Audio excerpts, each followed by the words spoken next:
Preview.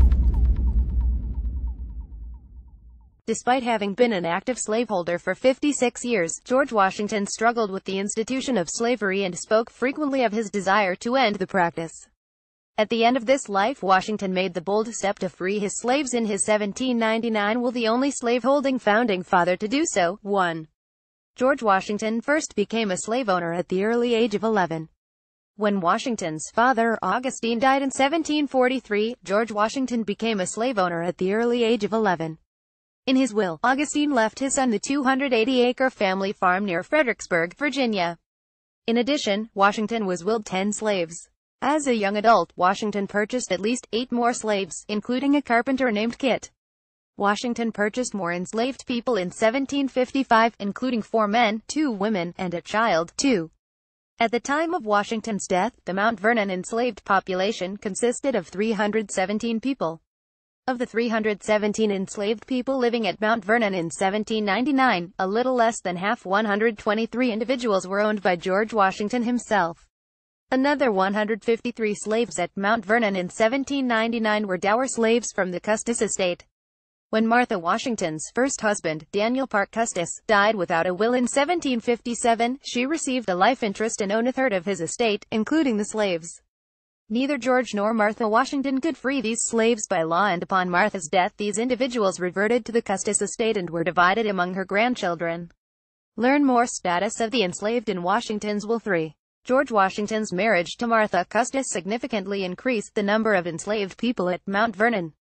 After marrying Martha Dandridge Custis in January of 1759, George Washington's slave holdings increased dramatically. As the widow of a wealthy planter who died without a will in 1757, Martha's share of the Custis estate brought another 84 enslaved people to Mount Vernon.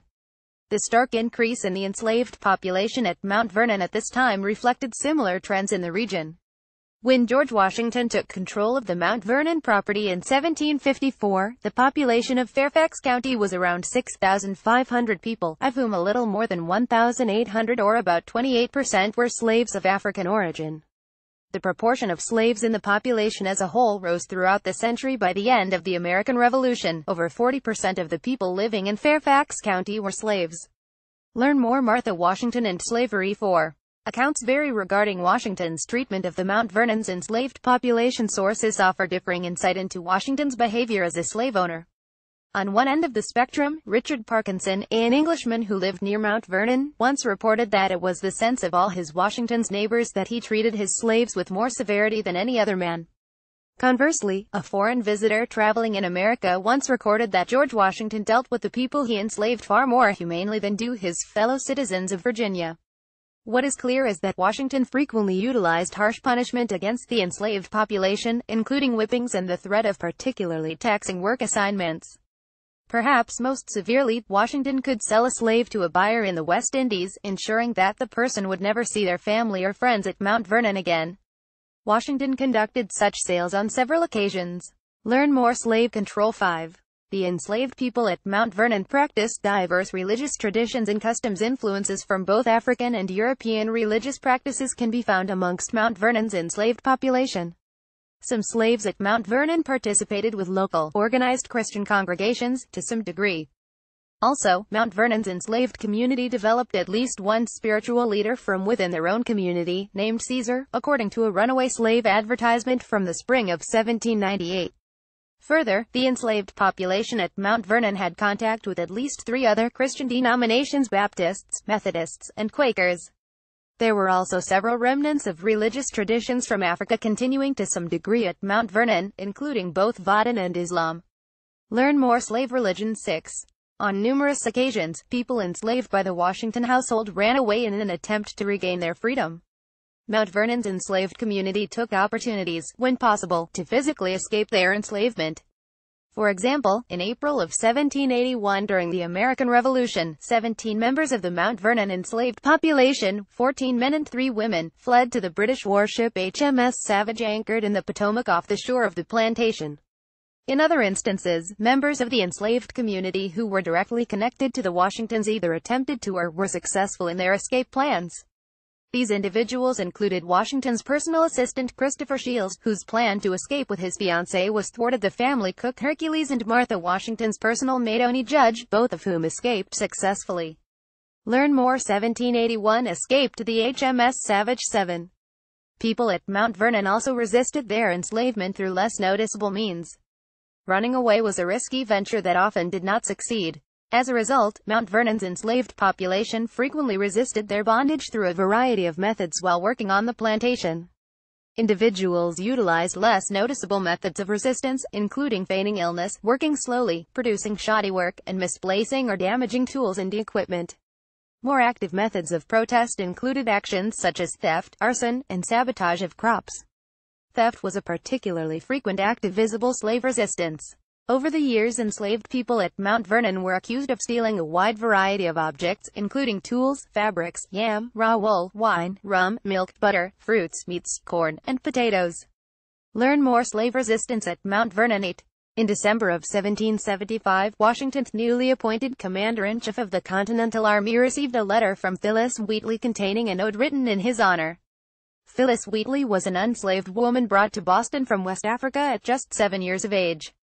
Uncommon for practices at the time, Wheatley received instruction in subjects ranging from Greek, Latin, and poetry from the daughter of her owners. By age 12, Wheatley began writing poetry, and by 18 had become well known for the publication of an elegy she wrote commemorating the death of a prominent preacher. In the winter of 1775, Wheatley sent Washington a letter containing an ode to the newly appointed commander-in-chief of the Continental Army. The poem concluded, "Proceed, great chief, with virtue on thy side, thy every action let the goddess guide. A crown, a mansion, and a throne that shine, with gold unfading, Washington, be thine." Washington responded kindly to Wheatley in a letter, the only known missive that he wrote to an enslaved individual, and even addressed the letter to Miss Phyllis, an unusually polite way for a member of the gentry to address an enslaved person. Although there is no proof that the two met in person, General Washington invited Wheatley in March 1776 to call on him at his headquarters in Cambridge, Massachusetts. Learn more. Phyllis Wheatley. 9 With little free time and control over their everyday life, Mount Vernon's enslaved population attempted to exert some free will and choice when it came to their private lives. Mount Vernon's enslaved community usually worked a 6-day week, with Sunday generally being the day off for everyone on the plantation. On a daily basis, in addition to their day's work, the enslaved had their own housekeeping work such as tending chickens and garden plots, cooking, preserving the produce of gardens, and caring for clothing. With precious little free time and control over their own schedules, enslaved people at Mount Vernon attempted to exert some control over their personal lives. Some spent their free time socializing at Mount Vernon, or neighboring plantations where their spouses lived. Others used their time to play games and sports. A visitor to Mount Vernon from Poland during the summer of 1798 recorded witnessing a group of about 30 people divided into two teams, playing a game he referred to as prisoner's base, which involved jumps and gambles. 10 George Washington left instructions in his will to emancipate the people enslaved by him, upon the death of Martha Washington. Washington wrote his will several months before his death in December 1799. In the document, Washington left directions for the eventual emancipation of his slaves after the passing of Martha Washington. Of the 317 enslaved people at Mount Vernon in 1799, 123 of the individuals were owned by George Washington and were eligible to be freed as per the terms of the will. By law, neither George nor Martha Washington could free the custodied hour slaves. Upon Martha Washington's death in 1802, these individuals were divided among the custodied grandchildren. By 1799, 153 of the people enslaved at Mount Vernon were part of this dower property. In accordance with state law, George Washington stipulated in his will that elderly enslaved people or those who were too sick to work were to be supported by his estate in perpetuity. The remaining non-dower enslaved at Mount Vernon did not have to wait for Martha Washington's death to receive their freedom. Writing on the subject to her sister, Abigail Adams explained that Martha Washington's motives were largely driven by self-interest. In the state in which they were left by the general, to be free at her death, Adams explained, she did not feel as though her life was safe in their hands, many of whom would be told that it was in their interest to get rid of her. She therefore was advised to set them all free at the close of the year. In December 1800, Martha Washington signed a deed of manumission for her deceased husband's slaves, a transaction that is recorded in the Fairfax County, Virginia, court records. They would finally be emancipated on January 1, 1801.